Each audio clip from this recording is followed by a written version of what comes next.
Now to the Michigan mother who could be punished for her good deed. What did she do wrong? She watched her friends' children as they waited for the school bus. We'll talk exclusively with that mom and some friends in a moment. But first, today, national correspondent Natalie Morales has her story. Natalie, good morning. Good morning, Matt. And the school bus comes after Lisa Snyder's friends need to leave for work. And with before-school programs disappearing and choices being limited, they all thought they were doing the safest thing by having Snyder keep an eye on things in the mornings. Lisa Snyder is the friend all working moms wish they had. For less than an hour every morning, the Michigan mother of two watches her neighbors' kids before they get on the school bus so their moms can get to work on time. To me, this is just a friend helping a friend. Plain and simple. But this friendly gesture has landed her in trouble with the law. It was working wonderfully until we got the letter from the state. The letter from the Michigan Department of Human Services notified Snyder that if she has cared for unrelated children for more than 4 weeks, she's running an unlicensed daycare and could face jail time and fines. In the interest of protecting children, we will investigate all allegations or complaints of unlicensed child care. But Snyder's friends are stunned. I'm kind of outraged that the state can override my decision on who can watch my child for an hour. I mean, nobody's paying anything. It's not a daycare, it's a bus stop. State Representative Calley is working on legislation to protect people like Snyder, who are simply helping out their friends as long as no money is changing hands.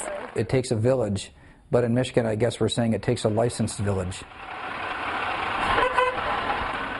The spokesperson for Michigan's Department of Human Services stressed to us that it was someone in Snyder's community who raised concern about possible unlicensed care. And when that happens, the state then is obligated to follow up. Nat? All right, Natalie, thank you very much. Lisa Snyder now joins us exclusively, along with Michigan State Representative Calley and three of the friends that Lisa babysits for, Francie Brummel, Mindy Rose, and Lori Forbes. Good morning to all of you. Good morning. Good morning. Lisa, let me start with you. I mean, no good deed goes unpunished. You think you're doing something nice for your friends. You get this letter from the state. What did you do first when you got the letter? Called my husband. I was a little bit freaked out, so yeah. He was the first person I called, and then I called all the other mothers and my mom. Had anyone complained to you, Lisa, over the course of time that you had been watching these children? Did you have people express concerns about this? No, never. Nope. And so when you called the Department of Human Services after you received this letter and said, walk me through this, why is this happening to me, what was the reason they actually gave you? At first they said that they have to follow up, and I started asking questions and told them I thought it was ridiculous. And then some of the answers that they gave me, I just started getting angry, and I said I don't agree with this. I said that the children should be able to come into my house if it's raining or there's a snowstorm, and the lady said to me, plain and simple, that tell the parents to buy an umbrella. Yeah, and I'm like, are you serious? You want these children? You basically thought about this idea. So what if my daughter had a friend of hers just come over to play for a little while each day? Would that also be against the law? And what did they say to that? If their parents are at home, it's not, but if they decide to run to the store or go out to eat, it is considered daycare. What's the situation right now? Is a cease and desist? Have you stopped this? With one child I have, but the other two still come. All right, so you're actually doing something in violation of the order at the moment. Representative Calley, let me bring you into this. What was your reaction when you heard this? I know a friend of Lisa's brought this to your attention, this good deed gone wrong. What was your reaction?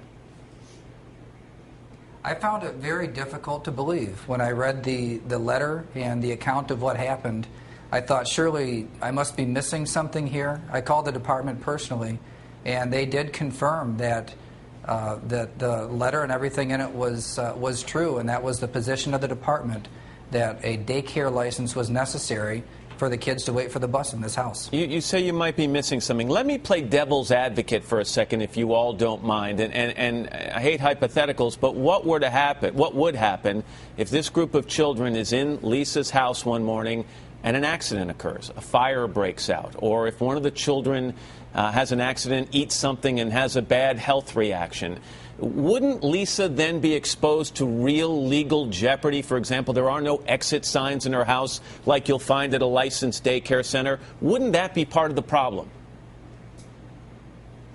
Well, and I understand the idea of regulating a business in that way, but when friends are helping friends, I think parents are in a much better position to determine what's safe for their kids than the Department of Human Services.